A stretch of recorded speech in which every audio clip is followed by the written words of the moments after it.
নমস্কাৰ বন্ধু বান্ধৱীসকল, মই শফিকুল ইছলাম আৰু আপোনালোকে চাই আছে মোৰ দৰং পল্ট্ৰি ফাৰ্ম ইউটিউব চেনেলত। চ' বন্ধুসকল, এইখিনি হ'ল চিল্কি পোৱালি। আমেৰিকান ব্ৰিডটো নহয়, আমাৰ যিটো লোকেল ব্ৰিড সেইটো। তো এয়া, আৰু ইয়াৰ বয়স হৈ গৈছে আজি আপোনাৰ 15 পৰা 20 দিন। দুটা ভেকচিনেশ্যন কমপ্লিট আছে, যদি কাৰোবাৰ লাগে ল'ব পাৰে। বহুতে কৈ আছিল যে দাদা অলপ ডাঙৰ কৰি দিব চিল্কি পোৱালি।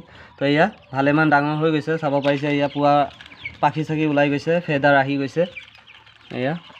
তো আপোনালোকে যদি এই ভিডিঅ'টো 5 দিন বা 10 দিন পিছত যদি চাই মোৰ তাত খুজি থাকে যে দাদা আপুনি দেখোন 250 টকা পাৰ পিছত কৈছে এই পোৱালিখিনি, তেতিয়াহ'লে মই দিব নোৱাৰিম। আজিৰ প্ৰাইচটোহে মই কৈ আছোঁ, 250 টকা এটা পোৱালিত। এয়া, যিসকলৰ লাগে সোনকালে যোগাযোগ কৰক। লিমিটেড ষ্টক আপোনাৰ চাগে 15 পিছমান আছে, 15-16 পিছমান আছে। লাগিলে ল'ব পাৰে। ধন্যবাদ।